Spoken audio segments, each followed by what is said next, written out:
அம்மா எனக்கு கற்பூர பஜ்ஜி வள்ளி வேணும்.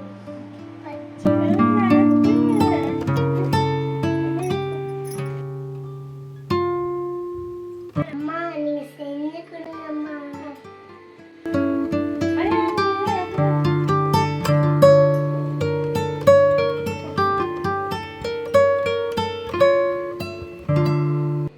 எனக்கு நிறைய செஞ்சு தாங்க.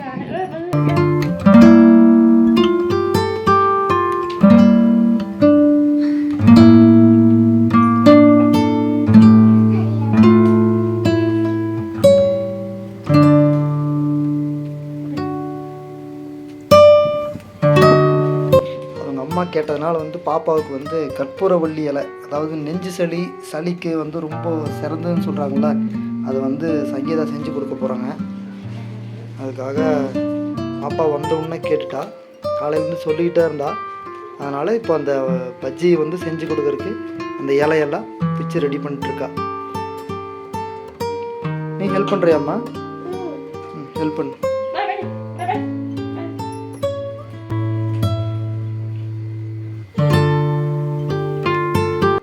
மூலிகை பஜ்ஜின்னு கூட இதோ சொல்லலாம். குழந்தை வந்து சாதாரணமாக பஜ்ஜி போட்டு கொடுத்தா ஒரு சில குழந்தைங்க சாப்பிடுவாங்க. இதுவே வந்து அந்த பஜ்ஜினால் எல்லா குழந்தைகளுக்கும் பிடிக்கும்னு சொல்கிறாங்களே, நல்லா அலசிக்கலாம். அலசினா தான் இருக்கிற அந்த தூசு இதெல்லாம் போகும். ஒரு தடவைக்கு 2 தடவை அலசிக்கலாம். அதை போட்டுட்டு மறுபடியும் அலசி போட்டுக்கலாம். இதுவே வந்து இதுக்கு என்னென்ன சேர்க்கணும்னு சொல்லிட்டு நம்ம வீடியோ பின்னாடி கூட பார்க்கலாம்.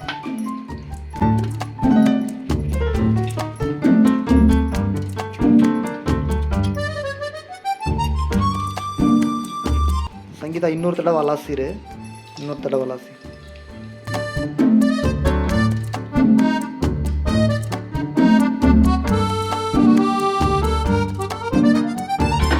பார்த்துட்டிங்கன்னா பஜ்ஜி மாவு எடுத்திருக்கோம்.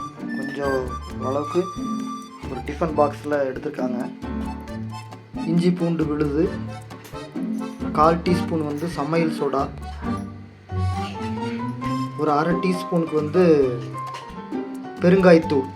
ஜீரணத்துக்காக சொல்கிறாங்களே குழந்தைகளுக்கு, அதனால் இந்த 3ஐயும் வந்து இது கூட ஆட் பண்ணிக்கலாம். ஏன்னா இது வந்து சாதாரணமாக கொடுக்கறத விட இந்த மாதிரி ஏதாவது அவங்க பிடிச்ச மாதிரி பண்ணி கொடுத்தோம்னா அவங்க விரும்பி சாப்பிடுவாங்க. அப்படிங்கிறதுக்காக சங்கீதா வந்து இந்த ஏற்பாடு பண்ணுறாங்க.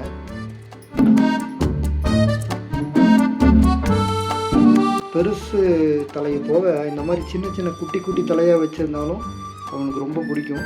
இது பாருங்கள், சித்த மருத்துவத்தில் சொன்னதுன்னு சொல்கிறாங்க. இருந்தாலும் ஏற்கனவே ஒரு தடவை நாங்கள் இந்த மாதிரி செஞ்சு பார்த்துருக்கோம். நெஞ்சு சளி வந்து ஓரளவுக்கு மேக்ஸிமம் கம்மியாகுது. அதனால தான் வந்து இன்னொரு முயற்சி எடுக்கலாம் அப்படின்னு சொல்லிட்டு இது சங்கீதா செய்கிறாங்க.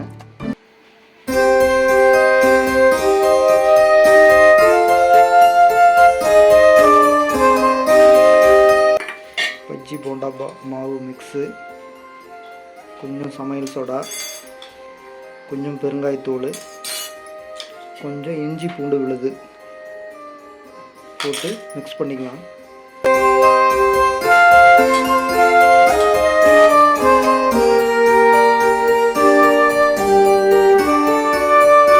இது கூட ஏற்கனவே மிளகாத்தூள் கொஞ்சம் அரைச்சி ஏற்கனவே ஆட் பண்ணியிருக்குன்னு சொல்கிறாங்க.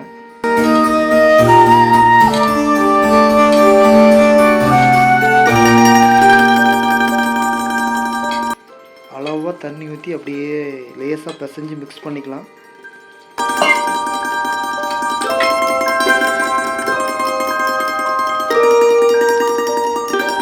உங்கள் வீட்லேயோ இல்லை கற்பூரவள்ளி எல்லாம் கிடச்சிதுன்னா இந்த மாதிரி நீங்களும் வந்து பஜ்ஜி செஞ்சு குழந்தைகளுக்கு கொடுத்து பாருங்கள்.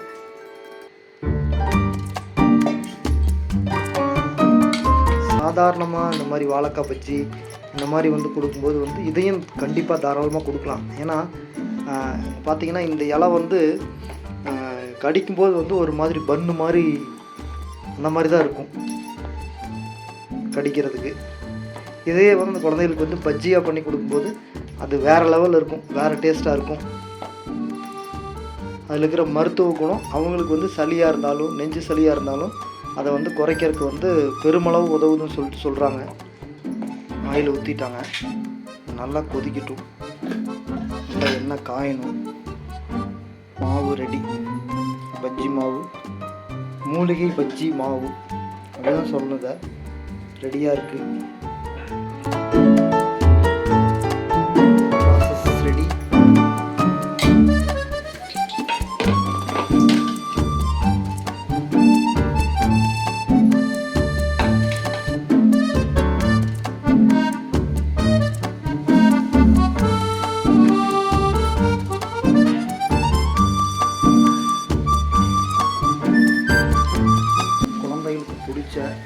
குழந்தைகளுக்கு விருப்பமான மூலிகை பஜ்ஜி ரெடி ஆகிட்டு இருக்குது. அதாவது கற்பூரவல்லி இலை, ஓமவல்லி இலைன்னு சொல்லுவாங்க.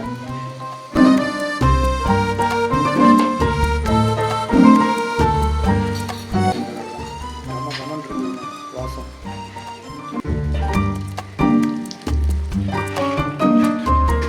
குட்டி இலையும் பஜ்ஜிக்கு ரெடியாக இருக்குது.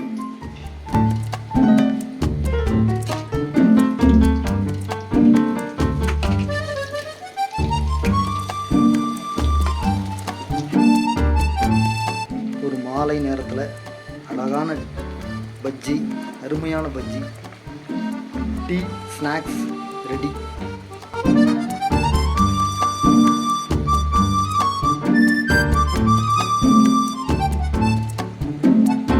நம்ம வியூவர்ஸ், சப்ஸ்கிரைபர்ஸ் எல்லாரும் வாங்க சாப்பிடலாம், மறந்துடாமல். மேக்ஸிமம் கருகாமல் ஓரளவுக்கு நல்லபடியாக வெந்தெடுக்கணும்.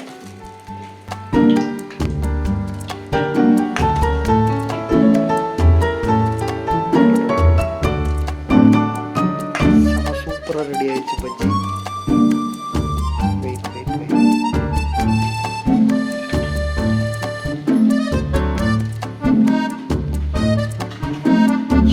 இப்படி இருந்த இவங்க இப்படி ஆயிட்டாங்க. பாப்பா வந்து வெளியே விளையாண்டு இருக்காங்க. அங்கேயே தான் வந்து பஜ்ஜி சுட்டு அங்கேயே கொண்டு போய் கொடுத்துடலாம் அப்படின்னு சொல்லிட்டு சொன்னாங்க. அதனால் பஜ்ஜி எடுத்துட்ருக்காங்க. அங்கேதா அங்கேயே கொண்டு கொடுக்குறியா? வெயிட்.